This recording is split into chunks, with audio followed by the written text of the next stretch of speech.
Hello दोस्तों, welcome to my channel psycho study with नीलम।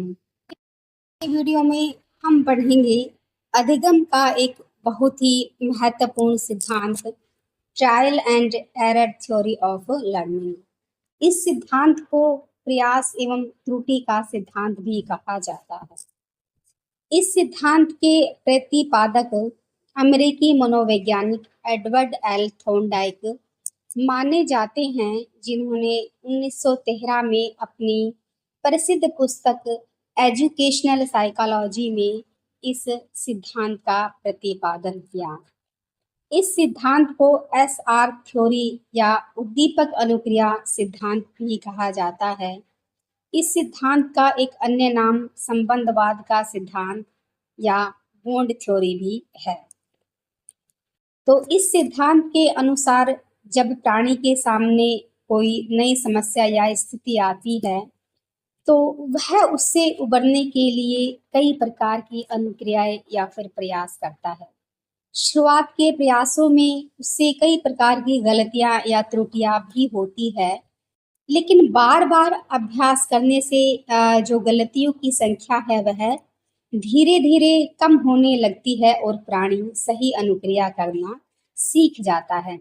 तो दोस्तों, इस सिद्धांत को इसलिए प्रयास एवं त्रुटि का सिद्धांत कहा जाता है, क्योंकि जब भी हमारे सामने कोई एक नई समस्या आती है, तो उस समस्या का समाधान निकालने के लिए हम कई प्रकार के प्रयास करते हैं और उन प्रयासों के दौरान कई प्रकार की गलतियां हमसे होती हैं। लेकिन बार बार अभ्यास करने से जो गलतियों की संख्या है वह कम होने लगती है और जो प्राणी है वह समस्या का समाधान निकाल लेता है या फिर सही अनुक्रिया करना सीख जाता है। तो थॉर्नडाइक का जो अधिगम का सिद्धांत है उसे हम एक प्रयोग द्वारा समझेंगे। थॉर्नडाइक ने अपने सिद्धांत को सिद्ध करने के लिए एक बिल्ली पर प्रयोग किया था। तो यहाँ पर इस प्रयोग को देखते हैं। उन्होंने एक भूखी बिल्ली को विशेष रूप से डिजाइन किए गए पजल बॉक्स या समस्या पेटी में बंद कर दिया। बिल्ली के बाहर बर्तन में मछली का टुकड़ा या फिर उद्दीपक रख दिया गया, जो बिल्ली के लिए प्रेरणा का स्रोत था। तो दोस्तों, जैसे कि इस सिद्धांत को एसआर थ्योरी भी कहा जाता है, तो यहाँ पर जो पिंजरे के बाहर जो मछली का टुकड़ा बिल्ली के लिए रखा जाता है, वो यहाँ पर उद्दीपक का काम करता है, स्टिमुलस का काम करता है। बिल्ली बॉक्स के अंदर से बाहर निकलने और भोजन प्राप्त करने के लिए छटपटाने लगती है। इधर उधर पंजे मारना, काटना, खरोचना और कूदना जैसे कई प्रयास किए गए। तो यहाँ पर भोजन को प्राप्त करने के लिए बिल्ली के द्वारा जो अनुक्रियाएं की जा रही हैं, यानी कि जैसे कि इधर उधर पंजे मारना, काटना, खरोचना और कूदना, इसको रिस्पॉन्स कहा जाता है। तो एस को देखकर, यानी कि स्टिमुलस के प्रति जो भी अनुक्रियाएं यहाँ पर की जा रही हैं, तो उससे स्टिमुलस और आर के बीच में एक कनेक्शन पैदा हो जाता है, एक बॉन्ड स्थापित हो जाता है। तो इसलिए दोस्तों, इस सिद्धांत को बॉन्ड थ्योरी का नाम भी दिया गया है या इसे संबंधवाद का सिद्धांत भी कहा जाता है। तो आगे प्रयोग में संयोगवश छटपटाते समय बिल्ली का जो पंजा है वो बॉक्स के अंदर लगे हुए लीवर पर पड़ जाता है, जिससे दरवाजा खुल जाता है और बिल्ली बाहर आकर के मछली का टुकड़ा खा लेती है, उसे प्राप्त कर लेती है। तो यहाँ पर इस प्रयोग को इस चित्र के माध्यम से भी समझाया गया है। ये पजल बॉक्स है और यहाँ पर पजल बॉक्स के अंदर बिल्ली है, भूखी बिल्ली है। जो यहाँ पर पजल बॉक्स के दरवाजे में एक लीवर लगा हुआ है और बाहर, दरवाजे के बाहर यानी कि पिंजरे के बाहर स्टिमुलस के रूप में मछली का टुकड़ा रखा हुआ है। तो जो बिल्ली है वह इस मछली के टुकड़े को प्राप्त करने के लिए काफ़ी सारे प्रयास करती है, जैसे कि पिंजरे को खरोचना, उसको काटना, उछल-कूद करना, यानी कि कई प्रकार की निरर्थक प्रक्रियाएँ वो अनुक्रियाएँ करती है। तो यहाँ पर जो बिल्ली के द्वारा जो अनुक्रियाएँ की जा रही हैं, उसको हम आर कहेंगे, और जो बिल्ली के लिए जो पिंजरे के बाहर भोजन रखा हुआ है, उसे हम एस कहेंगे। तो ये एसआर थ्योरी है। अब हम आगे इसके रिजल्ट को देखते हैं कि आगे इस प्रयोग में क्या होता है। तो जब थॉर्नडाइक ने इस प्रयोग को बार-बार दोहराया, तो उन्होंने देखा कि बिल्ली द्वारा किए जाने वाले जो बेकार के प्रयास हैं, यानी कि जो गलतियां हैं, वो धीरे-धीरे कम होती गई, और अंत में बिल्ली ने बॉक्स का दरवाजा खोलने का प्रत्यक्ष और सही तरीका सीख लिया। तो इस तरह से बिना किसी समझ के सीधे जो एस है और जो आर है, उनके बीच में एक बॉन्ड स्थापित हो जाता है, एक संबंध स्थापित हो जाता है। इसलिए इस सिद्धांत को एस आर थ्योरी या फिर बॉन्ड थ्योरी भी कहा जाता है।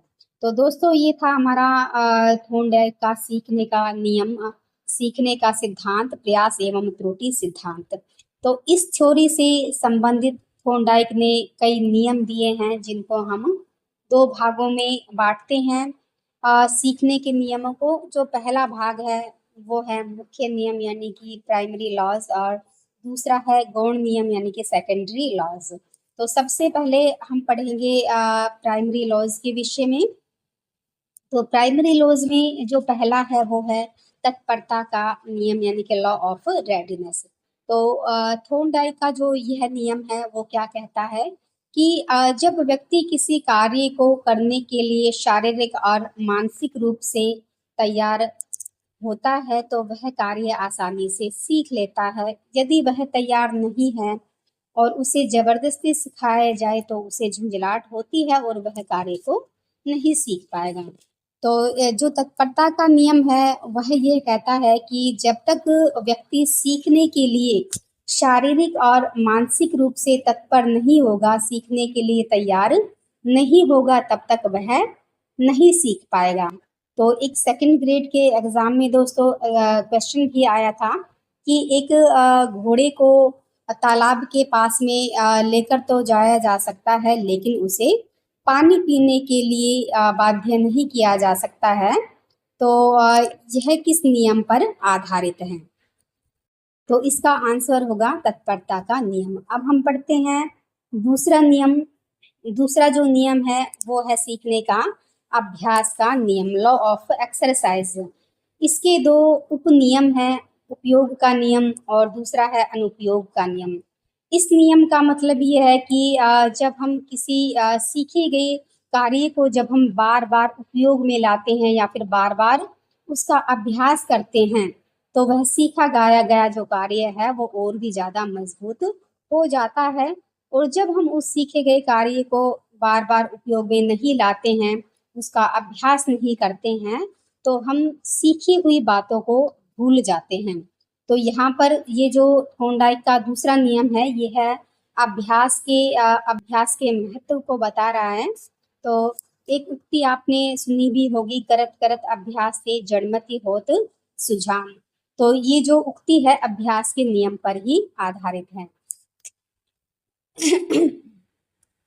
तीसरा जो नियम है, वो है प्रभाव का या फिर संतोष का नियम। इसे सुख दुख का नियम भी कहते हैं।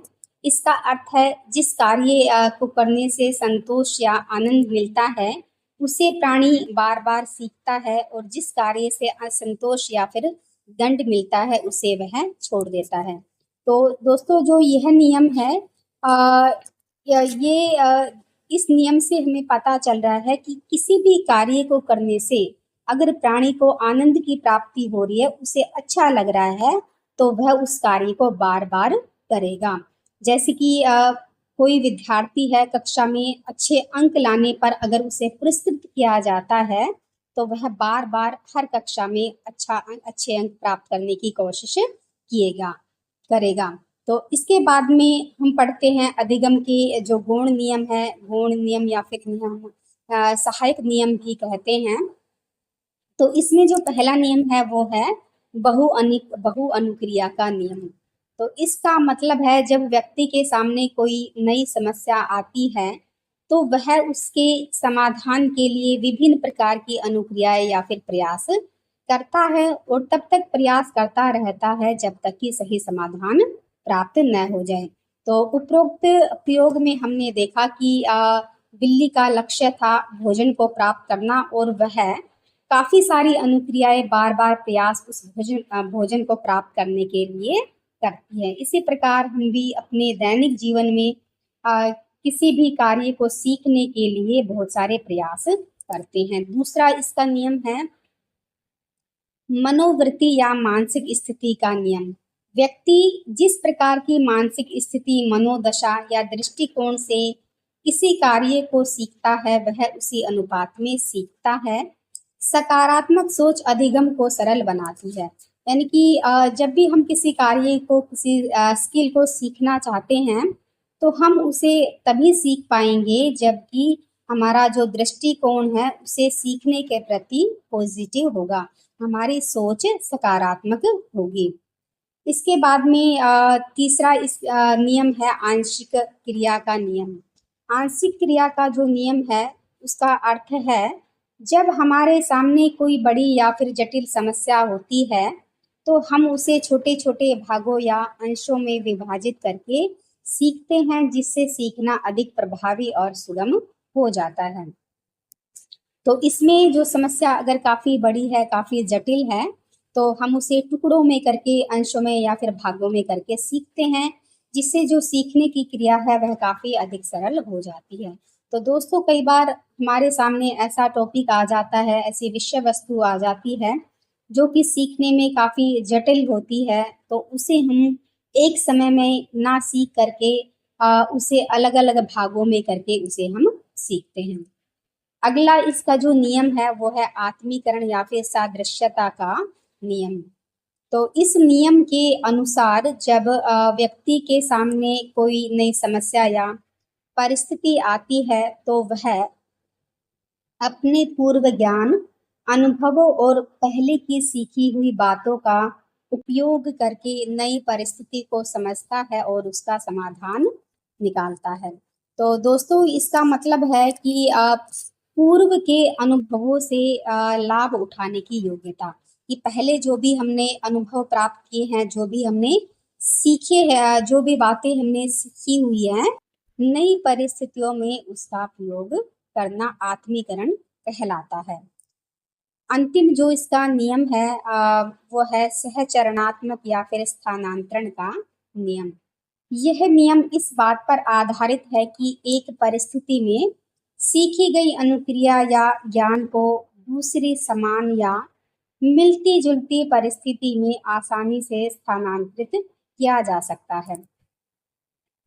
तो इसका अर्थ है कि एक परिस्थिति में जो हमने ज्ञान प्राप्त कर लिया है या फिर जो अनुक्रिया हमने सीख ली है, अगर वही अनुक्रिया या वही समस्या हमारे सामने दूसरी परिस्थिति में आ जाती है तो पहली परिस्थिति में सीखे गए ज्ञान का प्रयोग या उसका स्थानांतरण हम दूसरी परिस्थिति में आसानी से कर सकते हैं।